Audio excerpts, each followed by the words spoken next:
డబ్బు, అనారోగ్యం, ఉద్యోగం, వ్యాపారం, అప్పులతో బాధపడుతున్నారా? మీకోసమే launch your future programme. Hi viewers, India's largest digital media network Suman టీవీకి స్వాగతం. ప్రస్తుతం మనతో ఉన్నారు motivational speaker and language trainer Vijaya Bangaru Amma. అమ్మ నమస్తే. నమస్తే. అమ్మ, కొంతమంది ఎలా ఉంటారంటే ప్రతిదానికి నన్ను నేను ప్రూవ్ చేసుకోవాలి,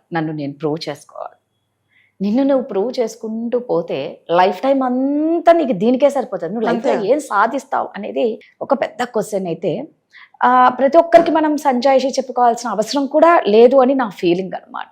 ఎవరికి ఇబ్బంది పెట్టనప్పుడు నువ్వు ఎవరికి సంజాయిషి చెప్పుకోవాల్సిన అవసరం లేదు. సో మనకు విలువ లేని చోట, మనకు రెస్పెక్ట్ ఇవ్వని చోట మనం ప్రూవ్ చేసుకోవడం అవసరమా? అస్సలు అవసరం లేదండి.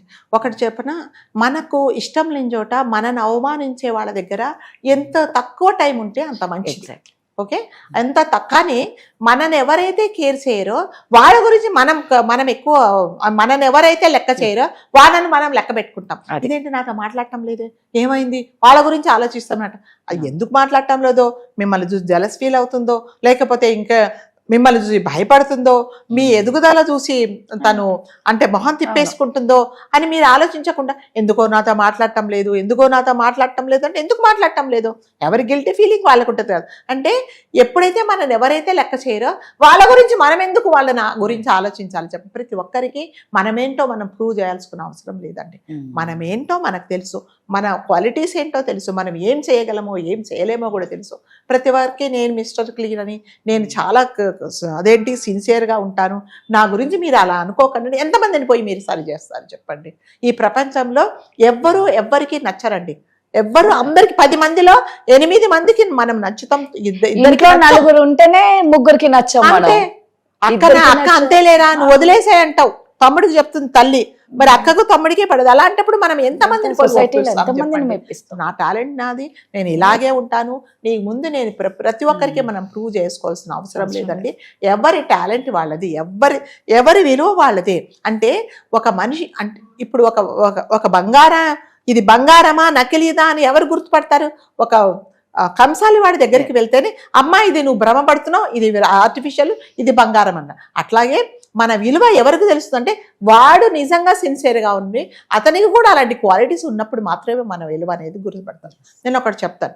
ఒక తల్లి తండ్రి ఒక పెద్ద ఆయన ఉంటారు, వాళ్ళ అబ్బాయికి చెప్తాడు, ఒక 100 సంవత్సరాల నుంచి ఇది మా తరతరాలుగా ఒక వాచ్ ఉంది, ఈ వాచ్ మా నాన్నగారు నాకు ఇచ్చారు, మా నాన్నగారు వాళ్ళ తాతగారు ఆయనకి ఇచ్చారు, ఇది మంచి వాచ్ నాన్న, ఇది వెళ్ళి మార్కెట్లో ఎంత ఉందో రేటు కొనుక్కొని రా అని చెప్తాడు. సో అతను ఏం చేస్తాడంటే ఆ కుర్రోడు తీసుకెళ్ళి ఈ పాత వాచ్ ఏంటి నాన్న ఈ కాలంలో ఎవరు వాడుతున్నారు, అయినా కూడా కనుక్కొని రా నాన్న, ఇది ఇన్ని సంవత్సరాలు కదా అంటే ఒక మామూలు షాప్కి వెళ్తే ఈ వాచ్కి 500 కంటే రాదు అని చెప్తాడు. ఓకే, అంటే ఆ విలువ కట్టే అతనికి తెలియదు. ఓకే, సెకండ్ టైం వెళ్తాడు, నాన్న ఇది 500 నేను ముందే చెప్పాను, అది కాదు నాన్న ఇంకొక షాప్కి వెళ్ళిరా అని చెప్తాడు. సరే ఒక మ్యూజియంకి వెళ్ళిరా అని చెప్తాడు. మ్యూజియంలో చూస్తారు, ఏదో చాలా పురాతనమైన వాచ్, దీనికి 5,000 వస్తాయి దీనికి అని చెప్తాడు అనమాట. చెప్తే చూసావా, అంటే విలువ అంటే మనిషిని ఆ విలువ కూడా తెలిసి ఉండాలా అంతే. అది సరే వచ్చిన తర్వాత అదేంటి మరి 500కి 5,000 వచ్చింది, ఏమో మరి తెలియదు నాన్న, ఇంకొక పని చేయి, ఇంకొక చోటికి వెళ్ళి నువ్వు ఒకసారి మంచి ఎక్స్పర్ట్ దగ్గరికి, అంటే కొన్ని షాపులో యాంటిక్ పీసెస్ అమ్ముతారండి, పాత వస్తువులు అమ్ముతారు, అక్కడికి వెళ్తే అబ్బా ఇట్లాంటి వాచ్ అసలు ఎక్కడ దొరుకుతుంది, దీనికి 5 లక్షల రూపాయలు వస్తుంది అని చెప్తాడు. అంటే అప్పుడు చెప్తాడు అనమాట, అదేంటి నాన్న 500 అంటే ఒక వస్తువు విలువ కానీ ఒక మనిషి విలువ కానీ ఆ విలువ కట్టే వాడిని బట్టి ఆ ప్లేస్ని బట్టి ఉంటుంది. ఇప్పుడు 500 నుంచి 5 లక్షలు ఎందుకైంది అంటే ఆ వస్తువు విలువ మీరు ఐడెంటిఫై చేయాలంటే మీకు ఆ క్వాలిటీస్ ఉండాలి.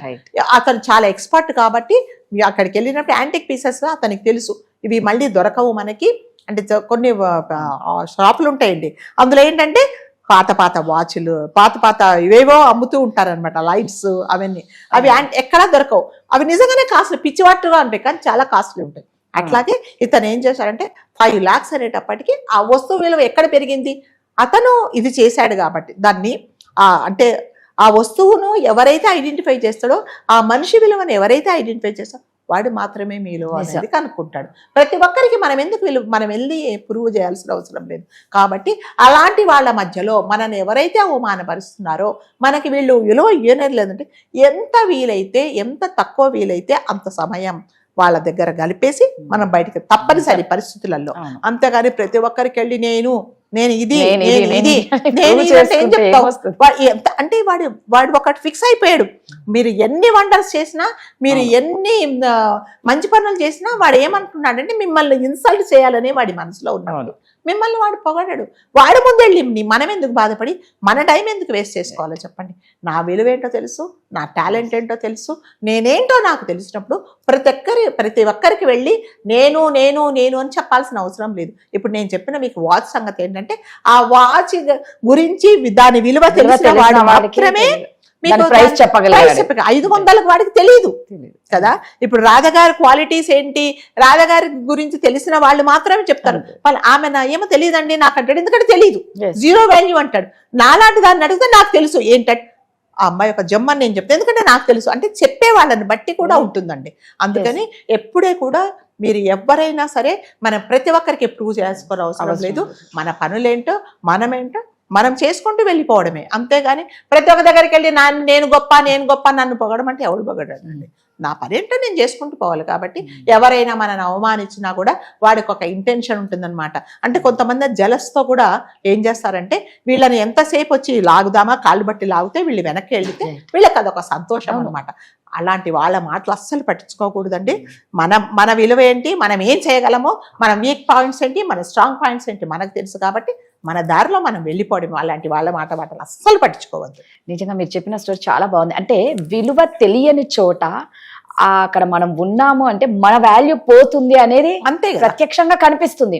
5 లక్షల వాచ్ ఆ విలువ తెలియని వాడి దగ్గర 500 రూపాయలు మరి, ఎందుకంటే వాడికి తెలియదు. సో అలాంటి వాళ్ళ దగ్గర మనం ఉండకుండా ఉంటేనే మన విలువ. ఇప్పుడు నేనేంటండి అంటే ఏంటండి ఏముందండి అంటారు, ఎందుకు నీకు తెలియదు కాబట్టి.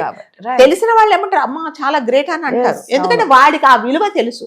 కాబట్టి అలాంటి వాళ్ళ గురించి మనం పట్టించుకోకూడదండి. మనం ఏంటో తెలుసు, మన సెల్ఫ్ ఏంటో కాన్ఫిడెన్స్ ఏంటో మనకు తెలుసు. కాబట్టి ప్రతి ఒక్కరి దగ్గరికి వెళ్ళి మనం ప్రూవ్ చేయాల్సిన అవసరం అయితే 100% లేదు. నేనైతే చేయను ఆ పని అసలు.